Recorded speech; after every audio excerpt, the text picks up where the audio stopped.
Bam! What is going on, everyone? I thought I was gonna play a video, but I guess it didn't play.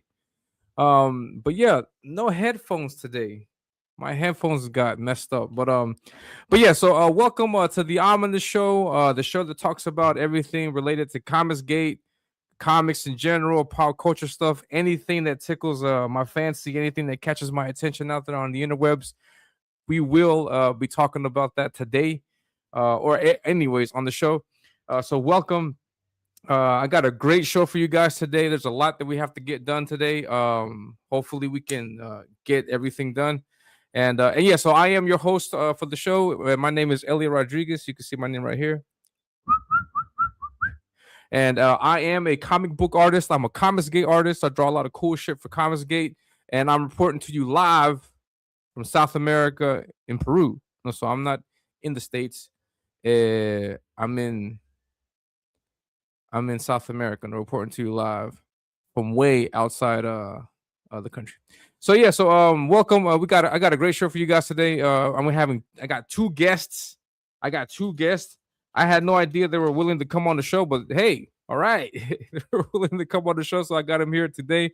And we're going to talk about it. So just a few things.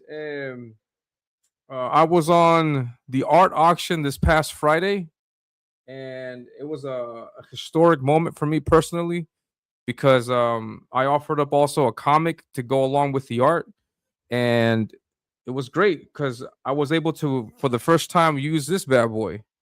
Look at that. It's a nice gold pen, and I used it to sign my first ever comic with my name on it, which is bizarre. It's crazy that I could get to that stage in my life where I can sign comics and stuff. But yeah, I sent out two of these. As you know, these are the super rare, super limited the Ominus Avenging Death unrevised edition. And the winners of the art auction, they got the original art piece, and they got this, which is this limited print run, and it's signed. If you can check out that signature, which makes it even cooler, in my opinion, because there's only two of these out. Well, this is the third one, but there's only 3 books out there that have this signature on it. So that's pretty badass, in my opinion. And so those guys are lucky to have that, I would say. And so yeah, super excited about that. I was able to put it in a brand new board and bag. Is what I normally do when I get rid of these when I sell these books. I put them in a brand new board and bag and then ship them out. So if anybody's interested out there, you can get some original art, and if you do, you can get this this book. It's $20 extra, but yeah, look at that, nicely boarded and bagged. And yeah, I was excited about that. And that was on Friday. I was on the CG Live art auction. It was great. Always a pleasure to hang out with everybody. So it was cool. And yeah, and there's a lot of stuff happening this week. But wait, hold on. So yeah, I shipped that stuff out, and I got further along with my double page spread. I'll be showing that off later today also. Just what I got so far with it. And I like this rhythm that I'm in right now. Drawing Monday, Tuesday, Wednesdays, Fridays. Today I can't draw because it's too early. But Saturdays I'm also getting in a few more minutes, and I like this. I like drawing throughout the week and then shows one day a week. So I think I'm going to be sticking to this for the rest of the year. So I'll be having on guests on Thursdays, and I would like to show more focus to these guests individually, but I'm going to have to get 2 guests on at a time, maybe 3, 4. So just patience, and yeah. So I want to say, how do you find people in the chat? We got Ben from Based Art Department. He also confirmed just not too long ago that all the cards have gone out, and we have already gotten our first sighting of I got this bookmark. We got the first sighting of the Cyberfrog fan art metal card that we had gifted away not too long ago for crossing 700 subs.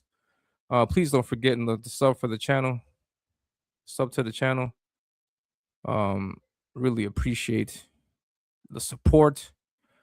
Crap, I don't have it bookmarked. Fuck me. I could have swore I had it bookmarked. Because I'll bring it up. I don't know where I can find it. Hold on. Here it is. Check this out. I got it. I found it.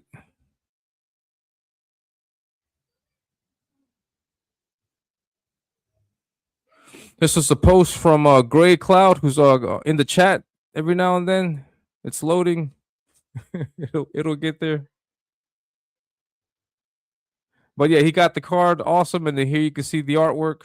No, so these came out nicely. They came in their individual sleeve, and they also came in the top loader. So yeah, so 5 lucky people were able to get that Cyberfrog fan art metal card. Great stuff, man. Yeah, so thanks to Ben for doing that. We'll be doing more giveaways with Ben because people like that. I'd like it. I like seeing Ben stuff out there. His cards, not anything else out there. What's going on, Ben? Yeah, it looks naked. Yeah. I feel weird without the headphones. And it feels weird listening to myself with these earbuds, but fuck it. Gotta make it work. We got Dennis in the chat. What's going on, man? Great to see you. We got Bionic Bro Jake. Also, an announcement with Jake. I'm going to have Jake on the show on a special Saturday edition. It's going to be January 31st. January 31st, which is not this Saturday, but next Saturday, I'm going to have Jake on the show. We haven't scheduled the time yet. I'm assuming it's going to be in the evening from like 7 to 9, something like that. I'll announce it. No, but I'm going to have Jake on the show, and we're going to talk full on Supergirl stuff because he's a big Supergirl fan, and I just recently read that A Woman of Tomorrow comic, so I got a lot of stuff that I want to share with him. So we'll talk about that on Saturday. JJ Trujillo, what's going on? He's in the chat. I can't stay here for long, but hail to you, sir, and all the fine work you're doing, man. I love your journalism, all that stuff, and despite you just being an Amish guy out there, you're doing it big, man. What's going on, Scribe? Cole King, what's going on, man? Great to see you. Also, you're coming out with the book, also, no? So I can't wait to have you on the show. Also, talk about your stuff, man. Great to see you, man. The Will Studios, what's going on? Based, Scribe, what's going on, guys? Heck yeah! So I'll see you guys on Saturday 31st. So next week we do my normal show on Thursday, but then we'll have an extra show on Saturday. Talk about Supergirl, like a real nerd. So yeah. Without any further ado, I want to bring on my first guest. So please. Oh wait, hold on. Wait, before I do that, just one last thing. Today, the whole purpose of the show today is to get some backers and get this book moving. We're promoting Darin's DEMI-FOOT Urban Sasquatch. It's currently funding. It's at 59 backers. I want to see it hit 60 today. I will also back the book if I can get, what is it? Let's get 5 backers. Can we do 5 backers? Let's do a target for 5 backers, and let's get the book.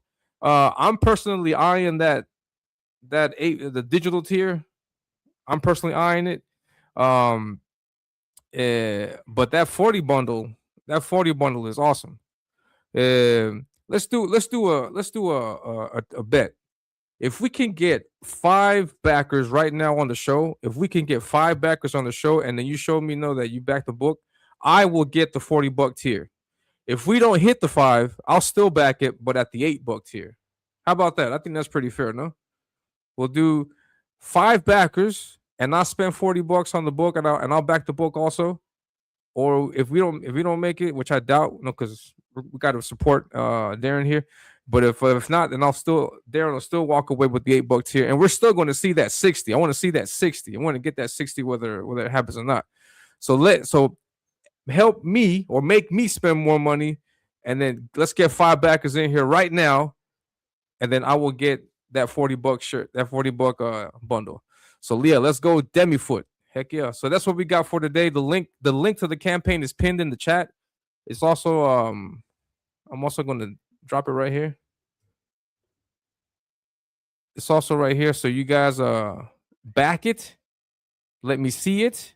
And if we get 5, if it hits 64 backers, bam, then I will get that $40 tier. So yeah. So that's what we're doing today. 5 backers throughout the show. We'll be promoting the book throughout the show, but 5 backers, and I will get the book. So 5 backers, and I get the book. We can do it.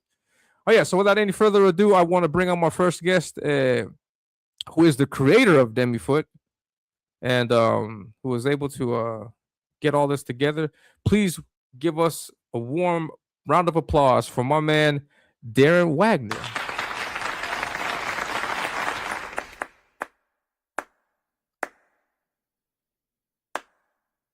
Hey. Clap one more time. You're not coming to my birthday. Who did that? Giggity. Hey, here he is. What's going on, Darin? How you doing? What's going on? Good morning, Elliot. Thanks for having me on. No problem at all, man. Thank you for stopping by, man. Appreciate you. And how's everything so far? Everything's just going swimmingly. You know, we launched on Ethan's Comicsgate live stream. He did me a solid that night and got us a pretty good start. You know, we're about let's see, we are about 31% of goal. Yep. And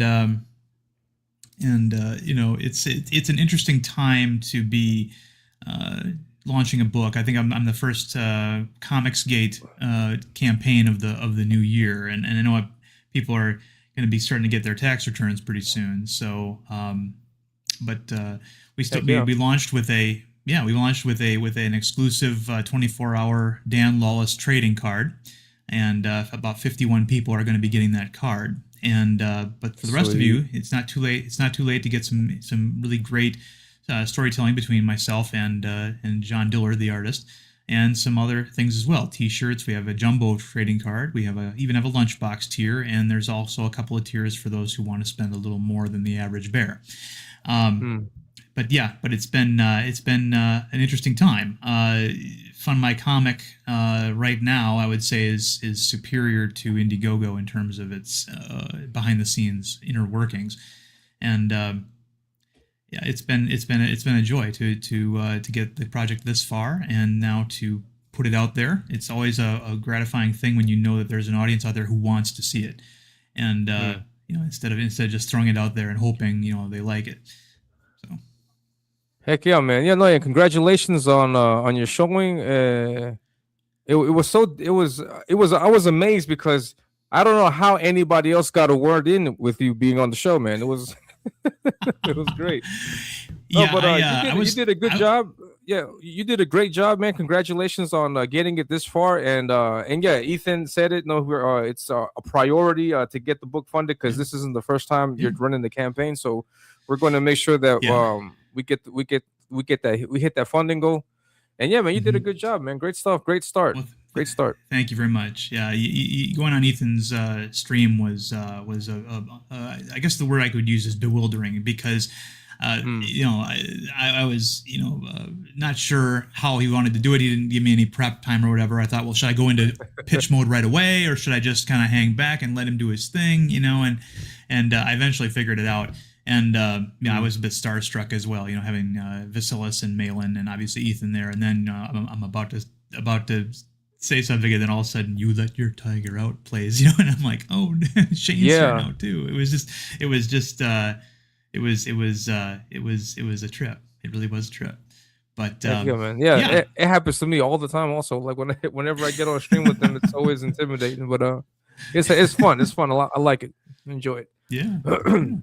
And for the people in the chat, please join me in a second round of applause, because I have on another guest. This is a 2-for today. So today also, apart from promoting the book, I also wanted to have Darin on, because he's also, apart from being a creator, he's also a fan, just like I'm also a fan, just like you guys in the chat are also fans.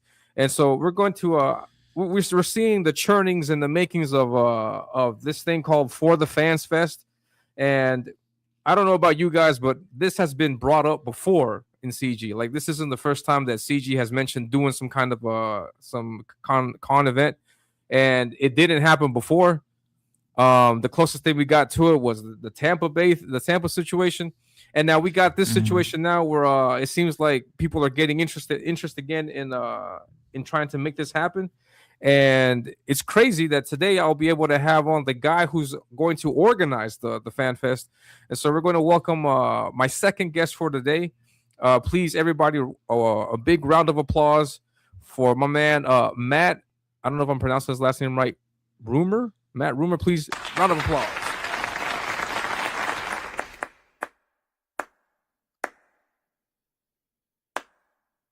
Hey, hey, hey! Clap one more time, you're not coming to my birthday.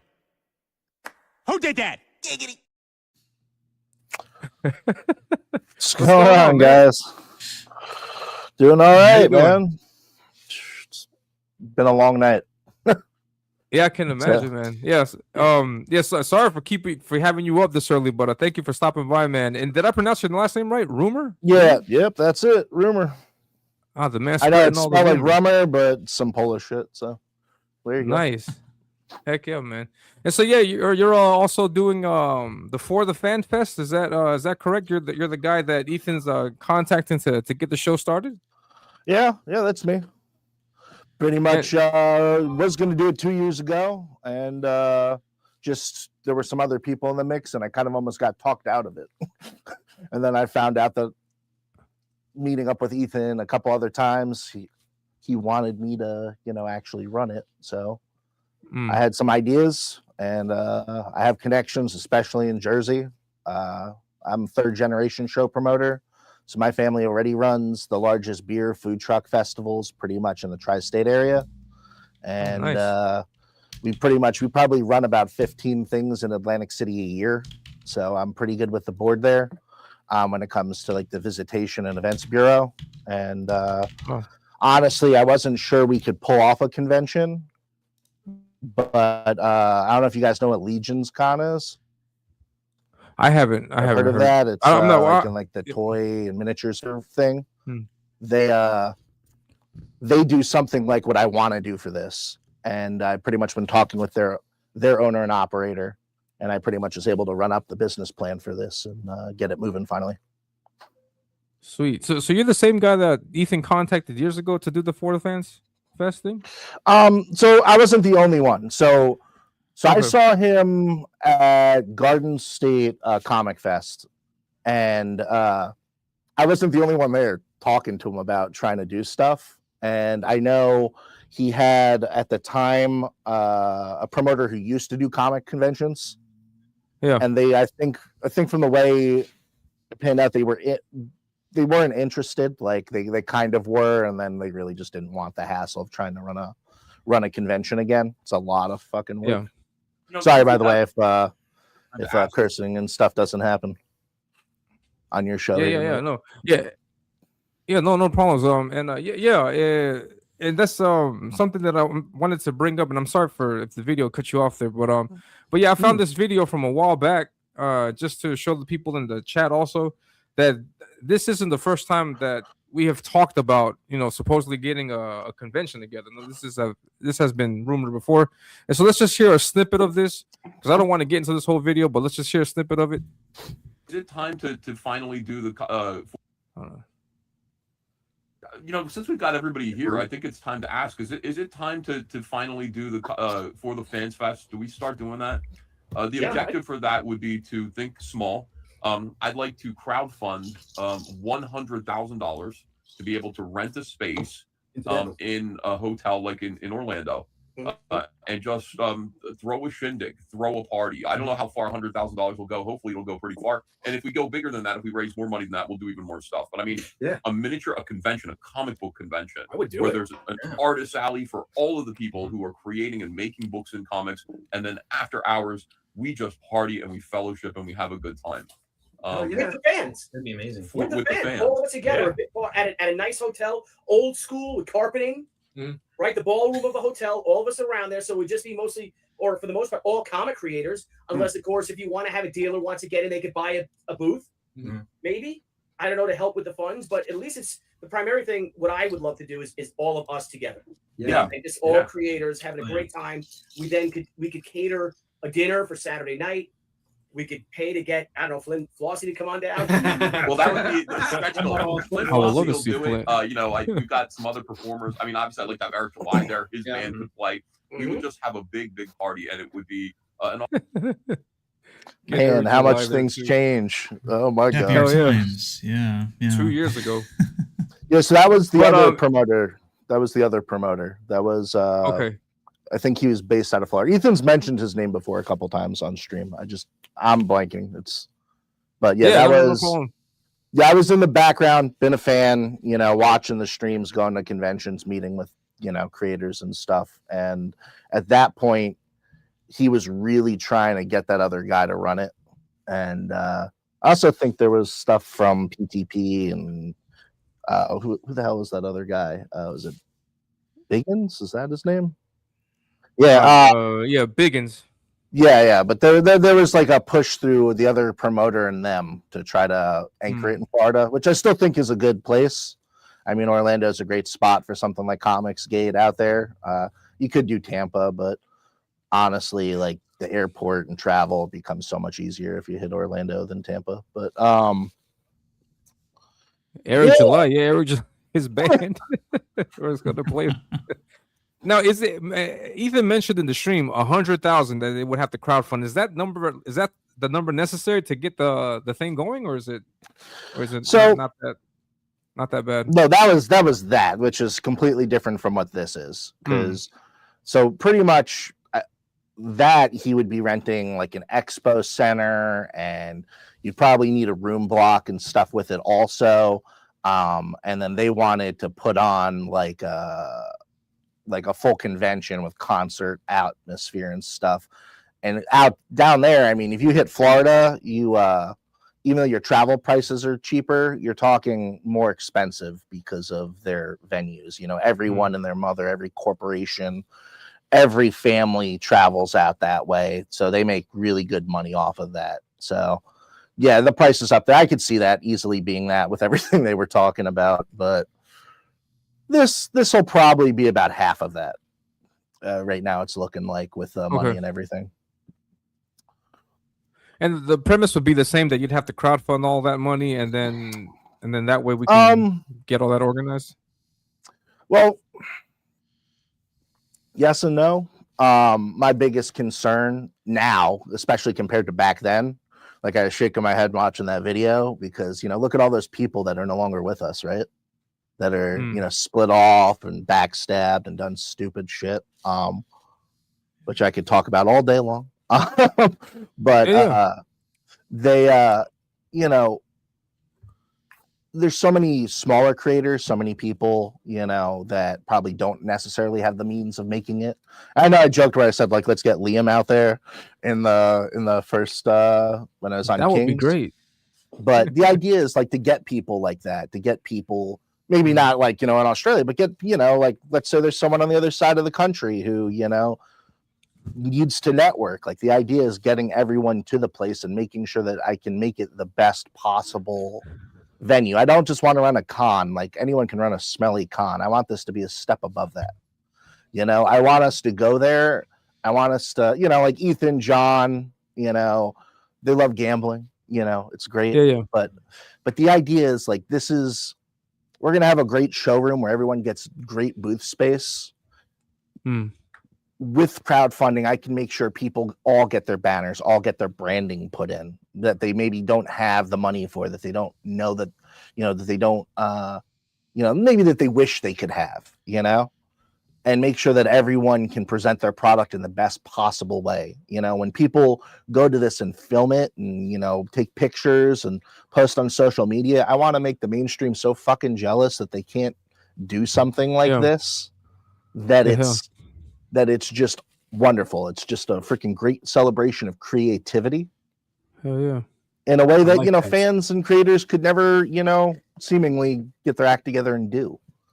I'm like I've been in entertainment for too long, man.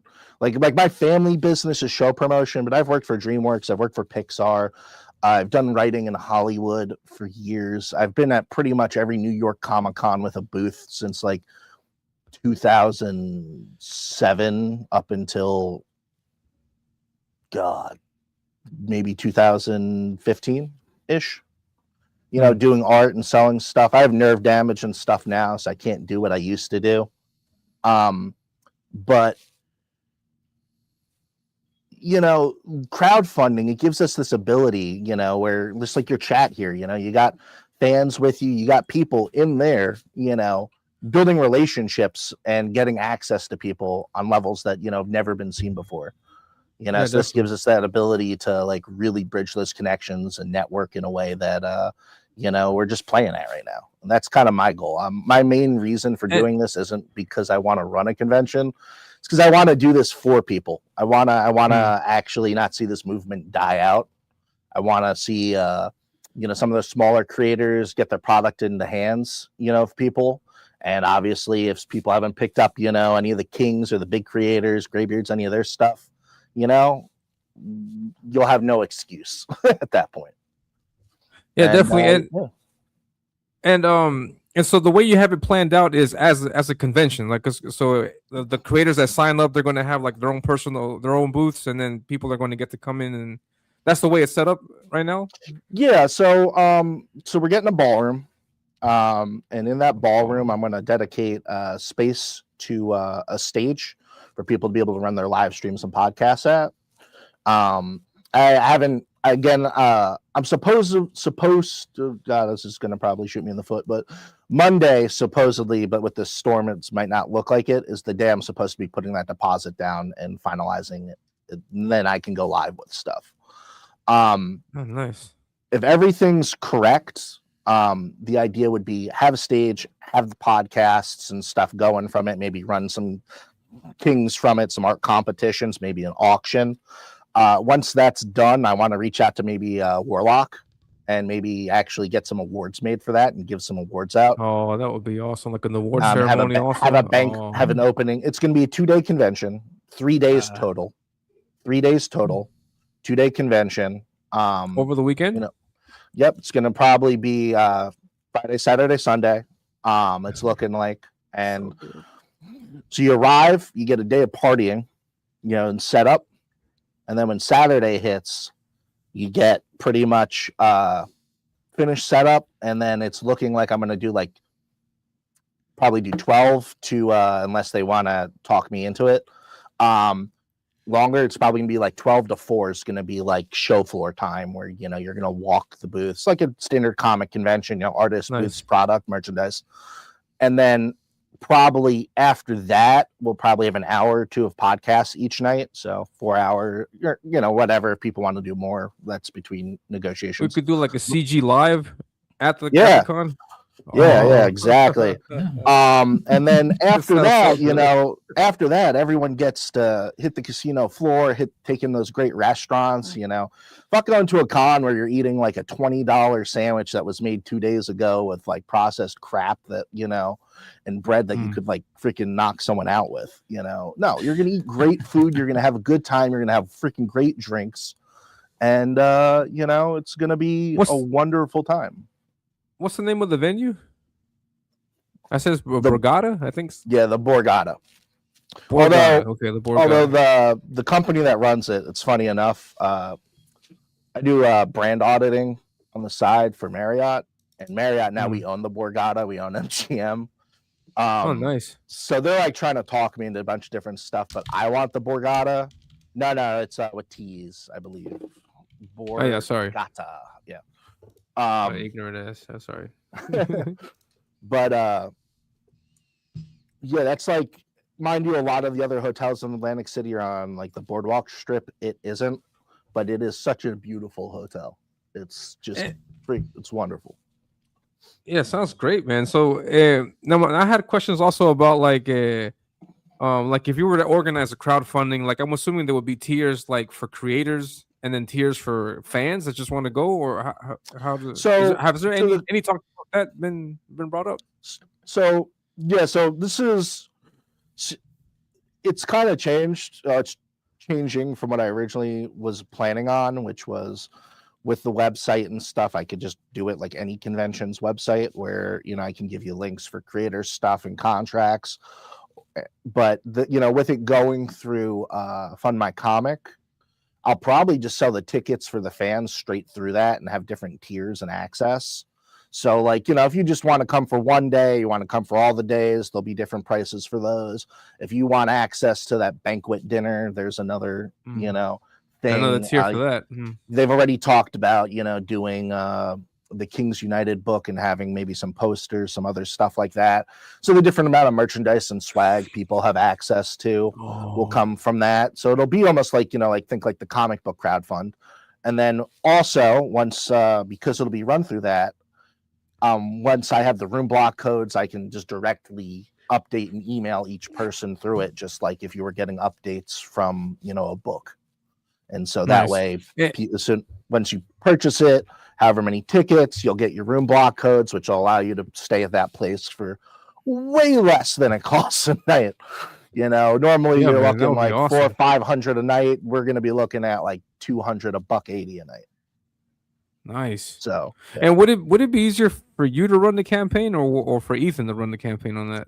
So, I mean, it's probably easier for me. But again, like coming out into the open here, and kind of just being a fan and, existing in the background of stuff, I just want to see this succeed. So if people trust it more to be in the hands of someone like Ethan or something like that, I'm all for it. I'm just really for whatever gets the convention off the grounds. If he's like, he's pulled in every direction, honestly. So yeah, I have no problem doing that, like running the campaign. Honestly, awesome. I got to learn that anyway. I have my own books coming out soon, so heck yeah.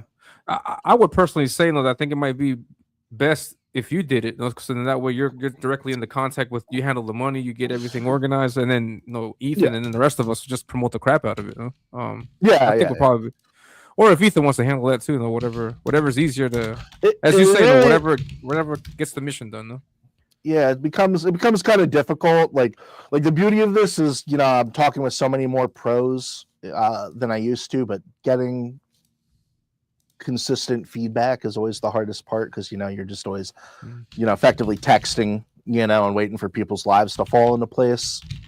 So yeah, I mean, I imagine with it now going from I'm going to use my websites and that to now we're just going to do it through FundMyComic, and I'll have all the different things in there. And then as far as creators are concerned, I'll just throw up a site for creators, and they can just pretty much reach out, and it'll talk booth rent and other things like that. And then is there a tentative? Sorry? I'm sorry. Say your thing. Sorry. Yeah, I was going to say, is there a tentative date? Is there because we've heard Ethan mention August. I'm sorry, October. Is that? So Ethan's mentioned like 7 dates on me. But yeah, it's looking like it's looking like he's settled with October. So that's what I'm pushing for.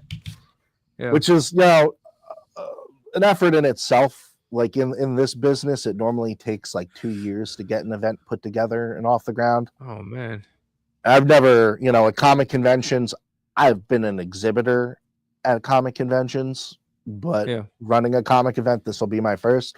But I've run a billion other festivals, so I at least have like a lot of that logistics work I have pretty much already at my disposal. And honestly, I think I can do it, because I honestly, a lot of people already go to conventions and sell their books and have stuff. And all in all, this should be the FundMyComic part is the smoothest thing. I need to once I put this deposit down, I really need to crack down with creators and get people who want to step up to the plate for specific things, whether that's running a podcast or stepping up to the plate in terms of like maybe some original artwork, or like I saw like Graham Nolan loves the cigar parties, and like Based Art Department does those Zippo lighters and stuff. So like even if it's like, hey, when you buy a ticket you can purchase one of those and pick your favorite CG character, and then get a Zippo lighter when you show with that, and pack you a nice cigar with it, But it's the stuff I'm pretty much trying to nail down. When I went on Kings, I was kind of looking, all the big time creators seemingly want some different stuff than I kind of get the feeling than like fans want. So it's always good to be on shows like this and talk to people and hear, like, you know, what the fans are looking for, what they'd like to see, that type of stuff. Heck yeah, and that's actually like another reason why I wanted to do this talk about this topic right now is because so far only the Kings have talked about it, and I think it would be really important to get opinions from the fans. So anybody in the chat, if you has any questions, or like if there's anything, if you guys have any questions, or there's anything that particularly my biggest question is, what would you guys like to see? Like what special thing, event, or I don't know, exclusive would you guys like to see at this For the Fans Fest? And I ask Darin also, like, what is there something in particular that you would like to see at the Fan Fest? Is there something that you would do you have in your mind? Nothing in particular at the moment. I would just like to see it happen first, and then we'll worry about the next iteration of it afterwards and see what we could also fit in. But I think this needs to happen, just get it to happen first, and I'll be a clam. I'll be happy as all get out to see that. Oh. Would you go to the con if that's if we get it organized like that? Well, you know, I am a bit of a hermit these days, but I probably would. I would find a way to get there. Comes. Regatta? What happened? No, I was starting to say I hope everyone comes, and then I said sorry. Yeah. I would not make a physical appearance, but I would find my way to get, like, you know, the screen on the stage somewhere. But yeah, I could probably get somebody to like take a stack of my books up there, maybe something like that. But you're out in Peru. Yeah. I'm out here in South America. Damn, man. I'm not lying. It's legit. I can show you guys something. I don't know, but you don't want to make the trek to come out for that? I mean, I would love to, but October I'm full on working. If it had been in July, it might be something worth it. But I think even that's too soon. I think it's too soon. It's too soon. It's too expensive. The best part about the last quarter of the year is for hotel venues. That's the slowest time of the year. So all their sales teams are looking to fill with whatever they can. They don't get events like this. So whereas July, anytime in the summer, you have every wedding under the sun. And I mean, every hotel worth its salt, every weekend, every ballroom is filled. So it's just, you know, we're going to pay triple what we'd pay for something like this when we're going to do it. And then on top of it, you're talking about fighting for space and not having dates. So like right now, like I told them, I'm like, listen, I'll take any weekends you guys got in October. You tell me what you got, and they're like, sure. Because that's the I would assume that October would be a nice sweet spot because you have the end of summer, and then right before the holiday season, October I think like works perfect. I think no, it would. Yeah, for this event, for me, it's gonna be I'm gonna be running around like a chicken with my head cut off. Heck yeah. I run the biggest haunt in New Jersey. It's called 13th Hour, and that is like pretty much when October hits. Like every day of the week is just pretty much 24-hour work. But I don't care. I'm gonna take off the season to run this thing. Heck yeah, man. Are you in Jersey? Yeah, I'm in Jersey. Oh, nice. I'm in North Jersey. I'm not down by Ethan, but I'm up like 40 minutes from New York. I'm over by Marstown. Nice. I used to live 4 years. I lived for 4 years in Paterson, New Jersey. That's where my sister's born. Okay. I love Jersey. Yeah. At least that side of Jersey, because I don't know Southside Jersey. Southside Jersey is like completely different from the north, no? yeah. North you get a lot of the urban stuff, and then a lot of really big, nice houses, and then the south side's all the shore stuff, and it's like a completely different culture, different suburbs. Some of it, but it's just even how the suburbs come together. It's like the housing. It's just a different planet. Awesome stuff, man. Heck yeah. I thought of a thing. Darin, are you up there? Elliot. I'm sorry? No, I'm not. I thought of a thing. I think I would like to see panels, discussion panels with selected guests at such a convention. Oh, that would be nice. I'd like to delayed reaction there. I'd like to see some good no panels, problem at man. all. Because I mean, like, I'm sure we've all been to like Comic Cons before, where you like go to a panel and they're like, how to break into the business, and then like you listen to them for 2 hours, and then their story is, so anyway, I already had a book and I was already famous, and they hired me. It's like, oh, okay, cool. Thanks. I'm glad I stayed for this. I'd like to see some good panels, some of that knowledge. Yeah.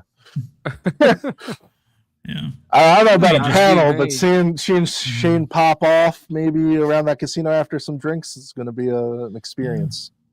Heck yeah, man. Maybe, you know. And just to give the people, what happened?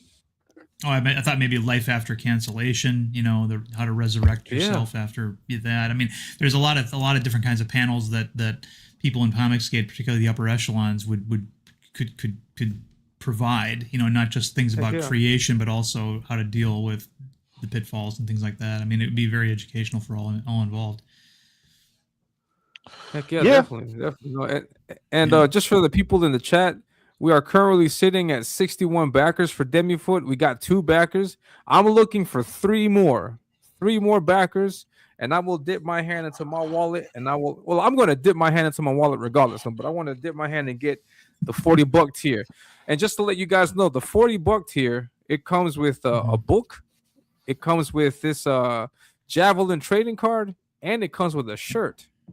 And and Malin got that tier. So be like Malin and get the. What's the top tier on that? The very first one is it's $8 digital tier. No. I mean like what's your premium tier? On like Black Riding Hood, you know, there's like a Save My Ass tier with like all the covers and all the stuff. Yeah. What's yours? Over all the way at the bottom, we have the that's not all the way at the bottom, but we have the $500 cameo bundle, which gets you every physical reward prior, including the t-shirt and the lunchbox, and you're immortalized on the back cover, and we will also put you in the comic or your likeness in the comic as a character. Sure. So if you're really interested in helping us out and getting this project off the ground, that is the bundle tier for you. We only have 3 slots for that though. So what's keep scrolling up for me? I'm sorry. Oh. Go on, sorry. No, other way. So We got the immortalization t-shirt tier bundle $75, and then the lunchbox tier $60. Wow. They build on each other. So I'm looking at this t-shirt bundle. I'm gonna have to get the double XL. Get that. So Be like Malin. I usually get a 3X because it usually shrinks on me. Not that particular shirt, but just shirts in general. Oh yeah, that's right. Let me put it in the washer. Let me get that 3XL, dog. Yeah. Man, yeah, come on, back it today. Do you mind if I try something real fast? Yeah, go ahead, In man. regards This to is your house. Go ahead. All right. So when it came to, you know, working for some of the studios and stuff I've worked for, a lot of my stuff was marketing. Pitch me your book, man. I want to hear it. Sell me on it. Make me care. No, DEMI-FOOT. Let's go. Okay. All right. I'm about to start getting into Ominus. Oh yeah, get Ominus. You don't have to sell me on that. All right. Yeah, I did this exercise with Darin last time he was on the show. I put a 3-minute clock. I was like, all right, Darin, 3 minutes on the clock. Go. Go ahead, Darin. All right. Let's All right. So, suffering from a decompression accident while serving as a Navy diver, Jake Yeager undergoes an experimental cure to restore his damaged body and now exists as a hybrid, combining the best aspects of both man and Bigfoot. Now he must survive as a monster among men while satisfying his Sasquatch instinct to destroy evil wherever he finds it. The man within the monster was a freewheeling thrill seeker and an heir to a 19th century lumber baron family, but now he's a stealthy behemoth living on the outskirts of society and walking the line between our world and an unseen world, a world of living folklore and super science. In this debut issue, we learn who he is and what malevolent forces brought him to his new altered state. We follow Jake Yeager as he gets his bearings and prepares for an all-out war on 3 fronts, fighting fellow monsters, supervillains, and the shadowy organization dedicated to keeping his existence and the existence of cryptids like him the stuff of frauds and hoaxes. Sounds great, man. I Smooth. dig. What you think, Matt? No, it's you're. I need more. So I'm looking at that art. I'm looking at that art right now. Give me 2 seconds. Yeah, that's Yeah, John that Dillard. truck. Yeah, I remember. Okay. Yeah. All right. So, genre-wise, you're talking like what, like pulp adventure stories with this guy, or you're talking something more like street level when he's fighting these cryptids? Are we seeing him? You said he's on the outskirts of society, but Mhm. I also heard you say urban Sasquatch. So is he going to be like going at it with a basilisk, like down like a city block crushing it, or are we talking? Yeah. It's Urban Scroll Chris's down. Black. Yeah, can you scroll down a little bit? Like, there's an image here that I have that kind of shows you his extended black and white. cast. There it is, right there. Yeah. No, up one. Oh, sorry. up one. It's okay, yeah. right there. So this gives you an idea of what his primary cast is.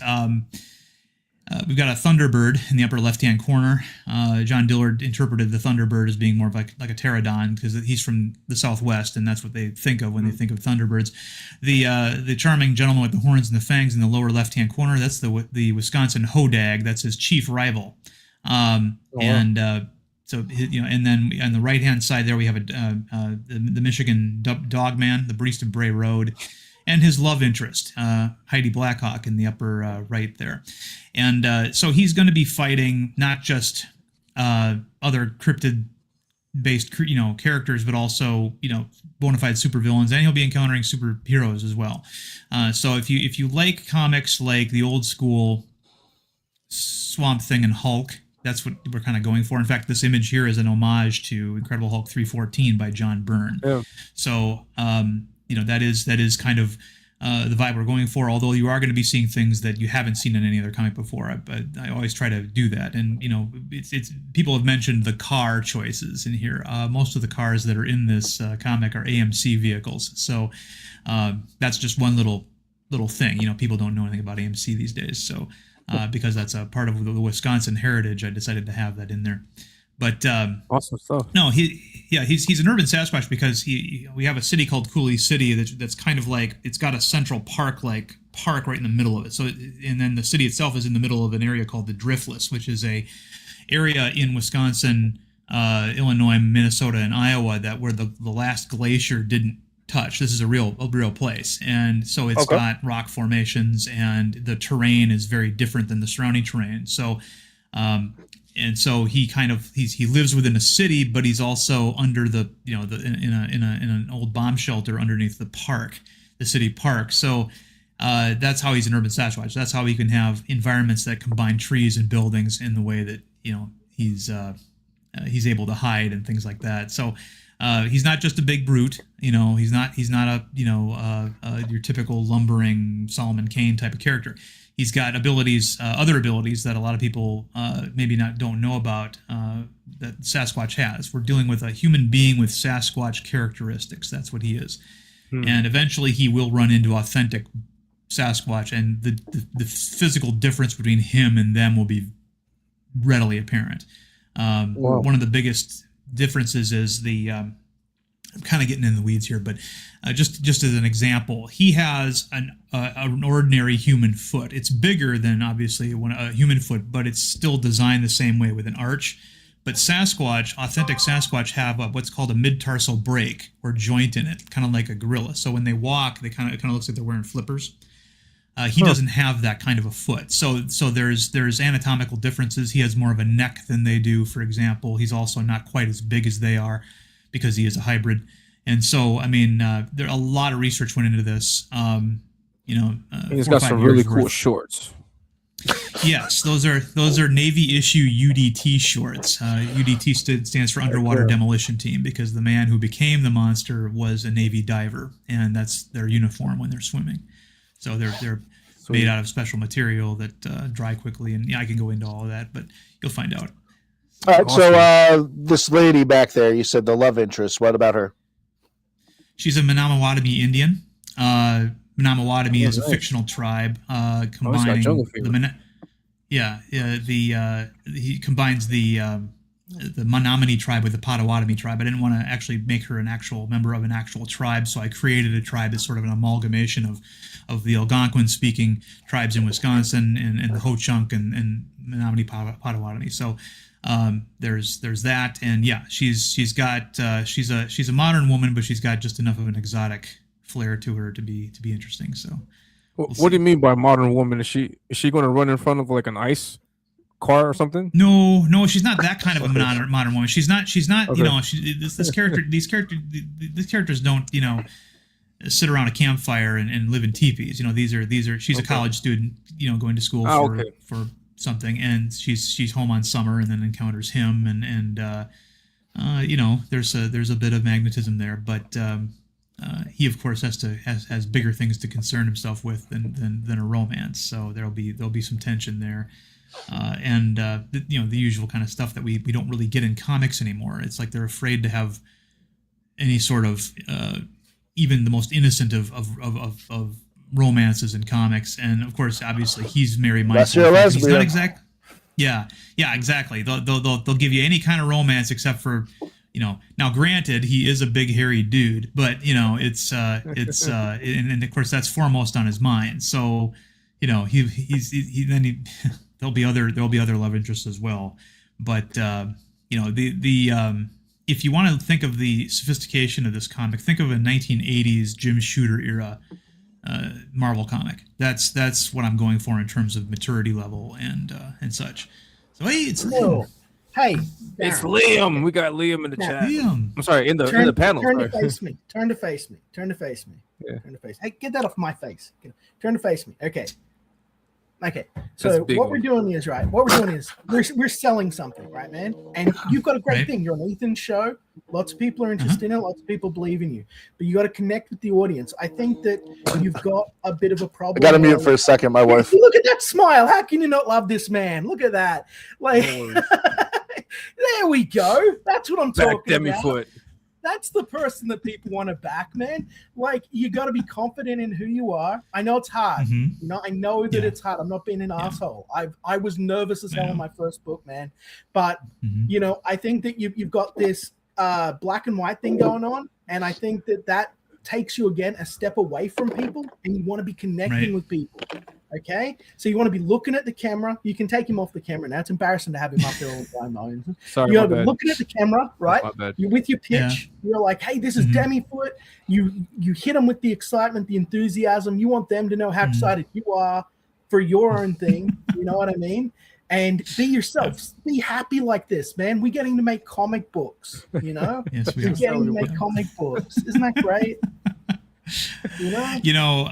I'll be honest. You mentioned the black and white thing. You know, I do it mostly because it makes the beard look more dramatic. It's a habit that I've had since I got a sunburn on half my face one time, and I had to go live on somebody's stream, and I just flipped the black and white to hide the fact that half my face was red. It could be your thing, you know. But like if you were doing like, it'd be something like Charlie's London. I'd say Charlie's London do it as a gimmick because she's got the old black and white book. You know what I mean? But like you want people to know you've been out there, you've done this once, you've come back with this project a second time, you've come back stronger with it.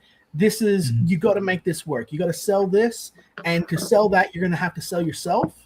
And trust me, like you should see me in the early streams with Xenotop. I'm just like this. Hey guys, you know, like I had to learn to do this. Okay, and I want to see your book take off and do well, man. And it wouldn't have been on Ethan's show. There's a million fucking people that, you know, nag him for promotion, man. He would not have promoted it if you didn't have a good book. Be confident in yourself, be confident in your product, and you know, remember, we have the best backers in the comic book community. You know, no one can match up to us. They're gonna come through for you, but you've just got to let them know that you're ready for them to come through with you. You know, and I'm gonna go back to my self-imposed mute exile. Awesome stuff. No, thank you very much, Liam. Thank you for that. No, I want to see you do well, man. And it was really lovely to meet you, Matt. It was really, I think what you're doing with this is absolutely fantastic. I've been watching over on my channel. So wait, Liam, before you leave, is there anything in particular that you would like to see for the Fans Fest con? Is there anything that's me Me. Yeah, you, yeah. So I'm saying. Let's get Liam on the big screen. Yeah, no. So, but yeah, no, I think what you're doing is great, man. And you know, we've been talking about doing something like this going back as long as Comicsgate's been around, man. So I think it's really awesome that you're out there doing this. You're putting boots on the ground. I think it's the kind of thing that could really form a lot of friendships and would just be really healthy for the community. And you know, just good work is all I'll say. Yeah, I mean, you guys are the guys right now who are doing the hard part, you know, making these books, getting them out there. I'm just trying to provide a platform in person to maybe, you know, get these. I didn't know about your qualifications until just today watching the stream. I didn't know that you're like third generation in this and stuff. And that makes me feel a lot of confidence, because for a long time I was a little worried. Like, I was a little worried that things would fall apart, but is it going to happen? Yeah. How you've been talking, I'm no, there's so much, like, when it comes to putting on an event like this, there's so much like working with like the sales reps for these places. There's so much back and forth that it's like, it's really hard for me to be like, hey, this is what's going on, and then like the next day be like, actually now they want this, now it's the, you know, I'd rather just there's a million there's a million fucking people that want a million things. But I'll say this, and I'm already the forsaken. I'm just talking with the sales reps at the hotels. I'm not even talking. I'm just saying I'm going to talk about something you mentioned. It's like the Kings want this, the Kings want that. Let me be perfectly clear. Comicsgate started for the fans. The fans are the guys, and this is for the Fans Fest. So let's make something fucking awesome for the fans. It'll be like, there's great to have cigar parties and all this other. Yeah, that'll be fantastic. We can figure that out. But let's make something that people want to fucking come to and spend money at and have a good time at. Like, how often do we get to throw a fucking party and have fellowship? You know what I mean? So anyway, that's what I would like. Hell yeah. Yeah. That's why I'm asking also the people in the chat. Let me know what you would like to see also, so we can take advantage of the fact that Matt's here, so we can ask him questions like, hey, Matt, can you make this happen? Can you make that happen? Matt, can we, in like serious talk, can we get like a big screen and then broadcast Liam, have a Liam panel? I want to come. There's important work I need to do. I want to go back to Jersey. I've got unfinished business in Jersey. No, you don't, man. You skip. Stay far away, man. I don't even want to be in Jersey. I want to go back to Florida. No, man. You say that because you haven't been away from the food, man. You say that because you haven't been away from the food. No, I mean, I've been all over the world, but yeah, no. That is true. Jersey's got some great food for not having a Michelin star restaurant. I miss it. Like 10 years. 10 fucking years I've been craving a pizza from Jersey. Just 10 God, 14, 50, Jesus, like 16 years. Yeah, we got the best. That good. Here, huh? We got the best, hands down. Yeah. Anyway, man, I won't bog the show down anymore. This is Darin's show. Guys, you guys in the fucking chat, I just talked all you motherfuckers up. You back his book. Back his book, guys. All you guys watching. You. Three more backers. Guys in the chat. We need 3 more backers. What are you doing? I just talked you all up. Come on, represent. Thank you. Thank you, Positive Liam. I'll catch you guys later. Yep. You be safe, man. Take care. Yeah, Positive Liam. Yeah, this is the Liam that needs to be out and about. I agree. Good stuff, man. This is your current campaign's the one on FundMyComic, right? Yeah. Yes. Yeah. Okay.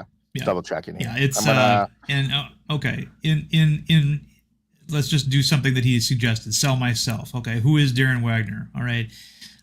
Just a little bit of personal background. I'm a graduate of University of Wisconsin. I'm a submarine veteran in the United States Navy. So my job was to put on a headset, much like I'm wearing now, and play the worst video game ever in a steel tube under the ocean, where I'm looking for enemies and targeting things. And so it was, and a lot of that went into DEMI-FOOT. The character himself is actually sort of based on an amalgamation of several people that I met, including a couple of the divers we had on board the boat. I had a roommate who was a Navy diver, yeoman, and he had body hair like you wouldn't believe. He was, if you ever see the old John Byrne comics where he would show like Logan taking his shirt off, he had that kind of body hair, like Puck. And so that was one of the inspirations of it. That's one of the reasons why he wears UDT shorts, is because he has that background. So a lot of personal experience went into this. But DEMI-FOOT's not based on me. He's based on other people that I've met throughout my life. So there's that. So awesome. And so yeah, we currently got 61 backers, 3 away from the 5 that I want to get on today's show. And if we get the 5, then I will also back it at the $40 tier and get a t-shirt so I can rock it on the show. So yeah, so people in the chat, the link is here. Get yourself a copy of it. I would recommend the $40 option, but if you like digital comics, then you can get the digital version for $8 also. The link is there. Check it out. And yeah, if you have any questions for Matt, let's ask questions. Let's ask Matt some questions. I'm actually just gonna one up you real fast. I'm gonna grab that $75 tier from you. I'm gonna probably do it tomorrow because I plan to pick up back a bunch of books. So I'm just gonna throw that in there. But yeah, I'll have one of those purchased probably around 6 a.m. tomorrow when I get off of work and have some free time again. Okay. Well, I'll take that. I'll take that as a back. Thank you. I'll take that, and so that'll be. I need 2 more backers. Now I need 2 more backers. I need 2 more backers. The people in the chat. Saboteur, welcome to the show. We're currently helping out Darin to get DEMI-FOOT off the ground. So we need 2 more backers, and I will back as well. So we got just a few more minutes. Let's get it. And Matt, you also do art, I think, right? Yeah. So I pretty much done art my whole life, and then I got talked in. I got talked into college. My life was pretty turbulent, and I got talked into doing computer animation instead of traditional. And so I ended up going into like character creation, design work, stuff like that. And then that never worked out the way I wanted. You know, you'd think you'd be like designing cool characters or stuff, but instead they put me in marketing with a lot of companies, a lot of things. And then I ended up switching over to like screenplay writing, and I want to make movies, books, write cartoons, stuff like that. And instead what I became was like a pitch guy for like companies, like when DreamWorks wants to make a movie and they want to be able to sell an artistic idea to like the suits that have all their things. They kind of would bring me in to take what this artistic person has and make it seem marketable. And it was like some of the most soul crushing work I've ever done in my life. But yeah, man, I got all your creativity out. Yeah. So, you know, when I saw like, I went to college when like all this SJW infection crap started. I mean, I remember sitting in class in Full Sail down in Orlando. When we were doing like character creation work, and they bring in a special lecturer to start telling us about how terrible hypersexualization is for characters. And like, I just remember sitting there thinking it was like the dumbest thing, but you know, it is what it is. And I just watched it. By the time I graduated, like there were so many people that like in companies that would go to these like weird little seminars and stuff and kind of like they were all hopeful for it, but I thought it was the dumbest thing because books, comics, cartoons, movies, it's visual medium, you know, and it's power fantasies. And so whether you're a man or a woman, you know, you want it to be appealing, you know, and it's just been, it's been awful. So when I started seeing all this stuff happen, you know, obviously I fell in line with like Comicsgate and our message, the idea of elbowed my table with my knee. You know, and sorry, and is that what you're planning on doing? Like, are you going to do your own book later down the road? Yeah. So I'm kind of, on one hand, I'm really sad because I've been trying. So I have one full script ready to go. It's probably about 2 graphic novels worth. It's called Undeniable. Nice. The pitch for it is pretty simple. I love wrestling and stuff like that. So it's a superhero book where you have a guy who is a kick-ass powerhouse of a superhero who is at the top of his game in his world and was like an American icon who fell under his own image to drugs and other shit, kind of like the way a lot of wrestlers did back in the 80s. Yeah. And his life, and he pretty much got thrown out of the superhero, like the equivalent of like, you know, your Justice League got thrown out of what I call the Creed. And he's down and out. And then on the other hand, the other main character is a supervillain like the most deadly man in the world. Like this dude is he's a kinetic vampire. He effectively like gets stronger faster, and his senses get heightened the more he hurts things and the more he gets hurt, making him kind of get high off of violence. And he had a horrific life, kind of think like Wolverine Weapon X style. And he became the greatest killer in the world, just trying to get his freedom back and his life back. And now he just kind of wants to figure out who the fuck he is. And the two of them start a detective agency because they're both on the outskirts of their communities, pretty much handling cases for superheroes and supervillains that they want to keep under wraps. And so the first story is about their case is from the characters are Battlefront and Killer Whale. And Killer Whale's ex, who's a twisted spy of a woman, shows up pretty much saying that she got framed for pretty much robbing from like the supervillain society, and she needs them to prove their innocence. And so that's the first book. But I was trying to approach David Williams and stuff for it, and I know he's going through it. And so yeah, he's having a hard time right now. I think it's because of the 1 year anniversary, but yeah, he's having a difficult time. So hopefully he bounces back. But have you started drawing pages for that book? No, man, I can't. I can maybe get about I have nerve damage. I don't know if I can show it well on this camera, but this finger right here, this part was lopped off. Yeah, so and then my wrist, this went through a deli slice and it clean took this off. They reattached this, and then you can kind of see it through here. That got hit, and my hand never quite like they got the piece back on, but there's like some severe nerve damage from that. So I don't have the movement in my hands. Like Comicsgate Kings has been the best thing ever drawn with that because it's like just enough time for me to, bang out some crap. Like, this is one. Can you show us some of your art? Hold on, let's see. Yeah, well, this is actually one of the characters from that. This is the X. This is nice. What's her name? Azur Rain. Azur Rain. Okay, sweet. Yeah, she's like she's a water controller, but only with her suit, and she can literally like teleport through it and use it and change its consistencies and stuff. And then let's see. Yeah, I don't think I have any of the. Where's that sketchbook? Yeah, we got some admirers in the chat. Yeah, it looks sick. Wow, looks pretty good. Yeah, good stuff. And then, the stuff I have behind me I was working on was actually for a different book of mine, which I'd love to get a good horror artist for this really badly. I know one. Oh, yeah? Peter Gilmore. Yeah. This one's called Port Diablo, although I might steal Ethan's name for it, Seven Trumpets. Nice. This one, the pitch for it is I won't go into the third one because I'm still writing it, but this one is think like Armageddon comes and goes, except mankind's so corrupt and twisted and sought by its sins that the world doesn't get destroyed.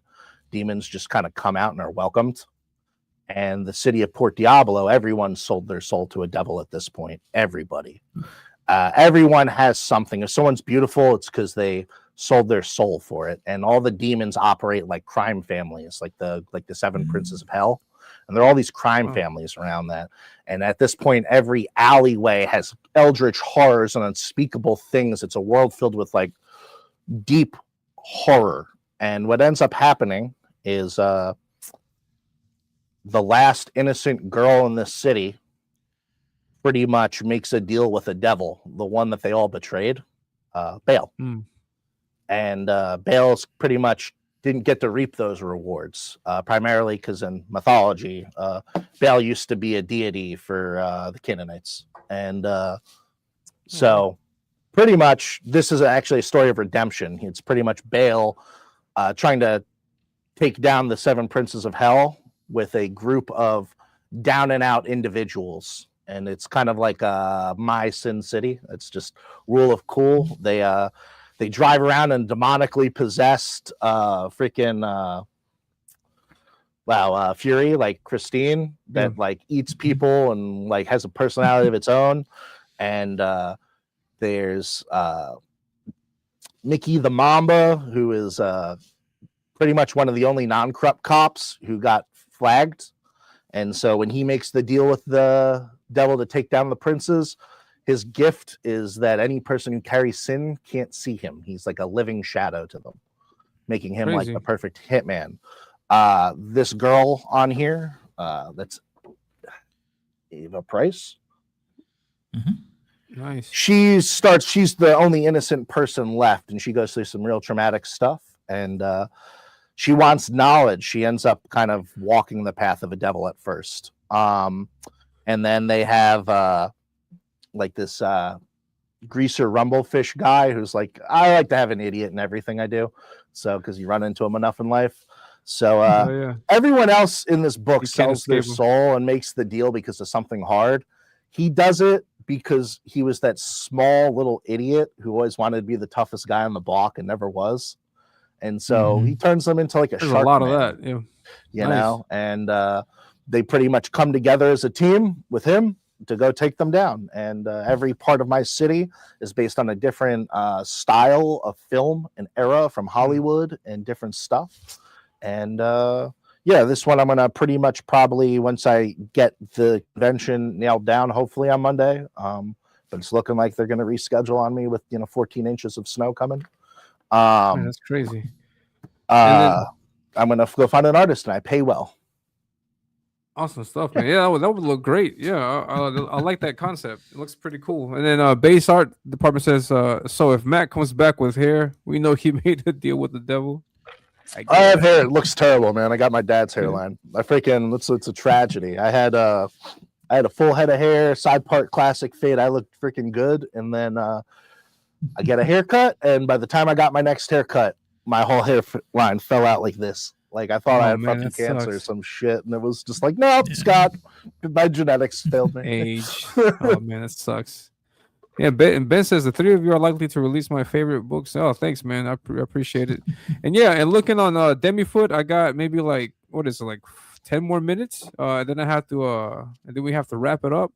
But we're currently sitting at it's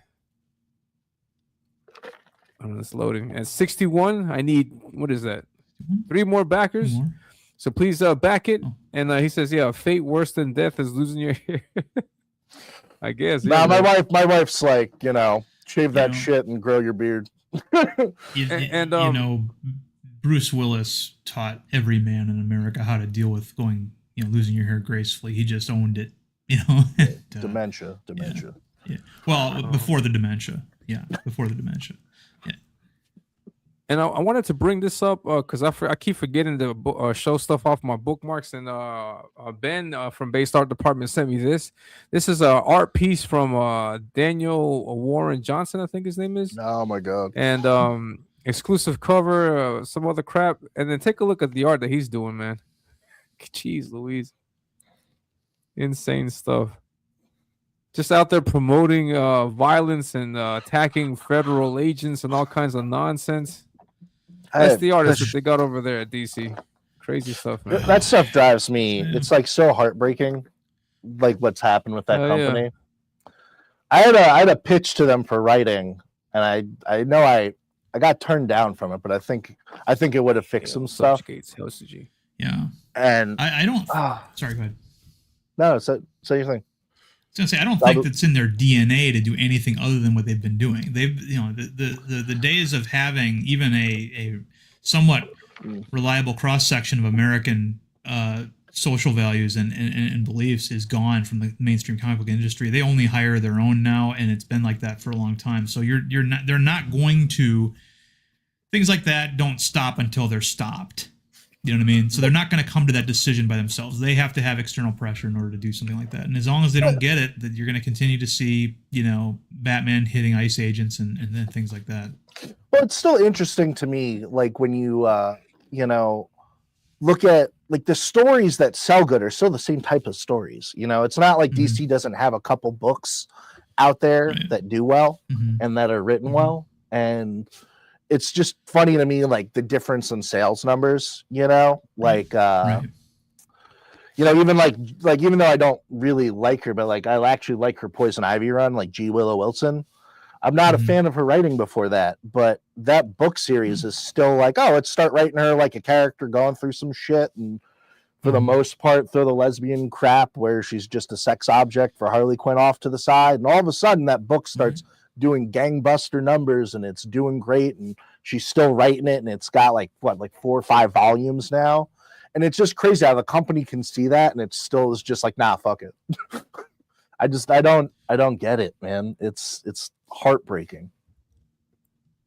Hell yeah, man. I was actually catching some of the argument that they were having about all this leftist ideology on hard art from last night. And one thing that many people, that they missed in particular, because they talked on, they hit on a bunch of good points, but one thing that they missed is that, and one thing that I came to by just asking myself the simple question is, where do these ideas come from? Like, how does one generation just turn from, like, for example, that movie with Rocky, and then the communist guy, like, how did we turn from that to where we are now?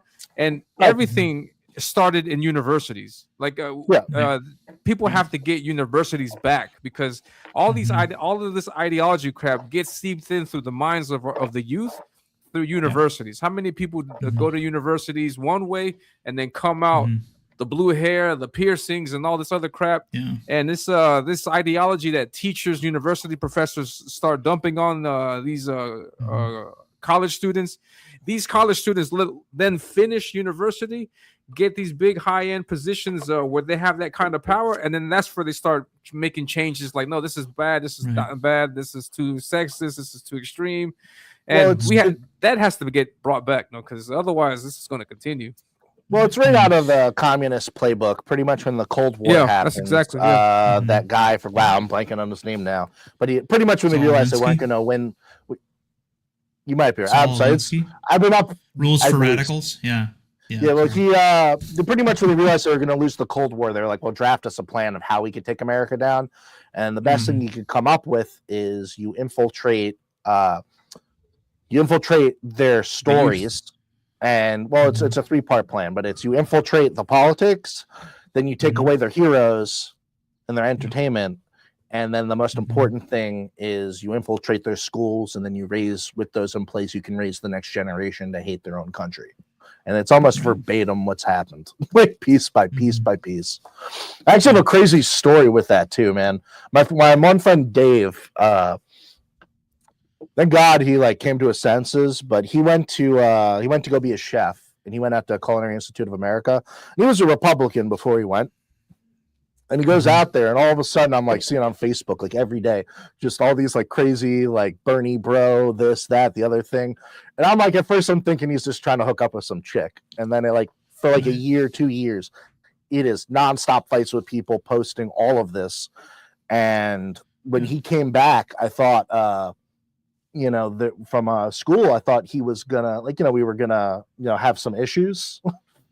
And when he comes back, he's Republican again. And eventually I'm like, dude, what happened? And he goes, well, I was at a Bernie Sanders rally, and he got cornered by 12 people. And they were like, you're white, this isn't for you. And they fucking went at him.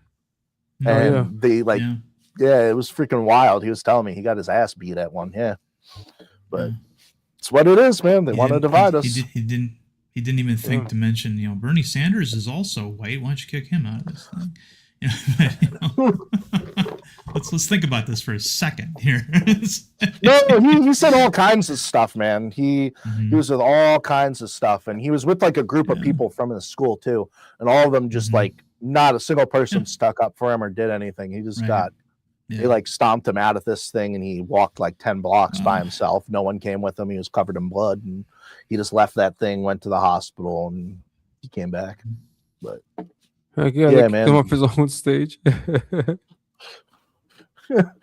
Well, you heard about the Bernie Sanders school thing, right? With his wife out there. What that was, that the green something or other, that school where it's just there's no classes anymore. It's just crazy fighting, and they've had 3 different whatever the head of their school's called. They've had 3 of them have to step down, and the police there's if the police come, attack orders on the police and stuff at it from for years.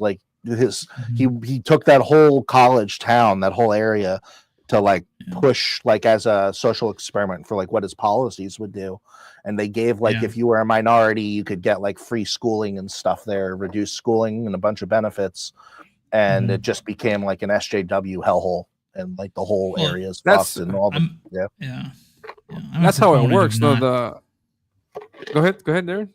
I'm a proponent of not even going to college at this point. I tell young people, look, get a trade school, because when you graduate, you'll have a job waiting. Become a welder, something like that. And because if you go to a university and take a liberal arts degree, you're going to at best be middle management somewhere, and you won't start there, but you'll be able to get there once you go, to the entry level. I mean, it's just too much competition for what you're trying to do, and you don't come out learning anything. It's like you go there for, let's say you wanted to be a creative writing major, English major, like I was. They don't let you do any creative writing until like the end of year 3. So for the first 2.5 years, you're going through nothing but indoctrination and gen eds that have nothing to do with what you're there for. Take that money and learn a trade that is necessary. And then if you want to pursue writing, go to writers' workshops. I learned more from attending writers' workshops out of school, over the summer and stuff, than I ever learned in school when it came to the art and structure and techniques of writing. So that's my advice to those people. Yeah, definitely. Don't. That's the first thing that I think this administration has to do is check like university curriculums and rewrite that shit so that they don't start, continuing with these ideologies. Because that's they were trying. Because if they don't change that, this is going to continue and continue, and we're never going to see an end to that. You saw with the NGOs, he tried to pull the funding and stuff for all of them that was funneling to them to produce all this, and they stopped them on it. That's a good part. Yeah.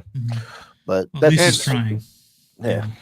Yeah, we have to keep trying. Yeah, because we can't lose another generation. We already lost, I think, 1 or 2. We can't continue. And what's so funny is when you see what's happening, then you understand who was right in the 1950s when it came to the Red Scare and McCarthy and the HUAC and all that kind of stuff that happened in that era. It's like, they made a valiant direct effort, and they were right to pursue a lot of the things that they pursued. Now, sometimes they weren't. Obviously, the House Un-American Affairs Committee was a different animal than McCarthy's Senate hearings, but still, I mean, there was some validity to what they were trying to what they were going after and trying to accomplish. And You guys ever watched the movie Hail Caesar? Yes. Yes. That's like such a great example of what happened back then and how communism got in.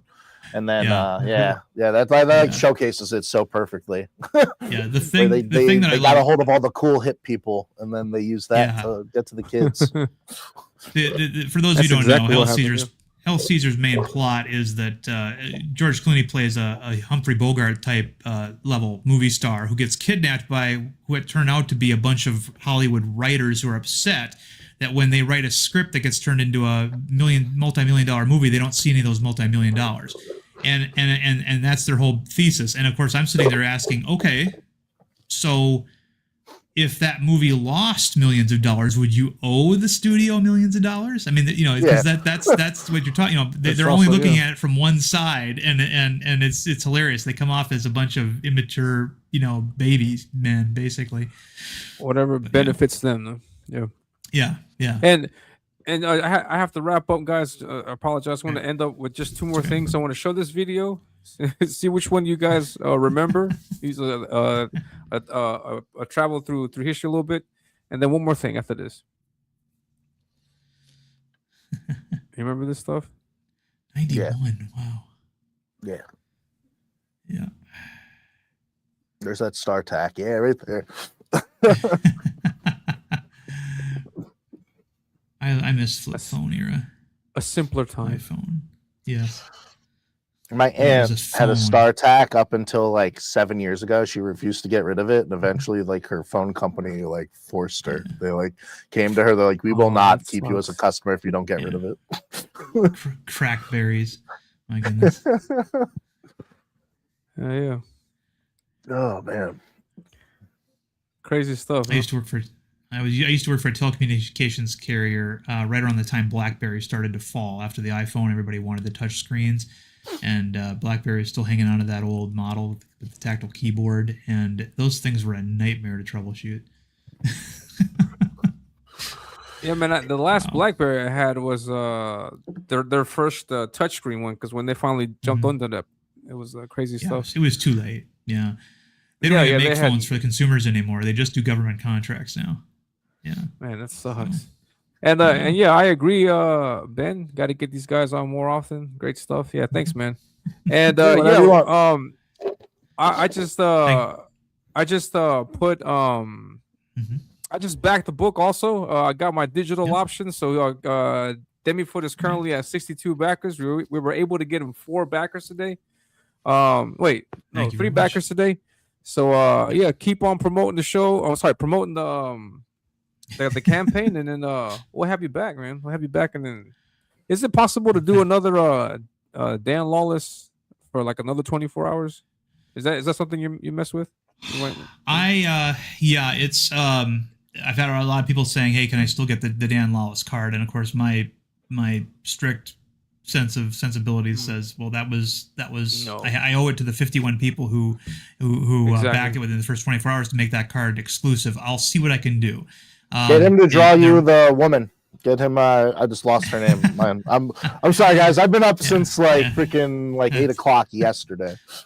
Oh wow. Okay. Well, and yeah, so yeah, maybe another exclusive further down the road. Yeah. Might be a nice idea. We'll see what happens. Maybe for closeout, maybe a stretch goal of some kind. I'll have to get with my my advisors on that one, and we'll work something out. Yeah. So. Awesome stuff. So that'll be it for today. Thank you very much to my guests, Darin and Matt. Appreciate you guys jumping on. And you guys are more than welcome to come back.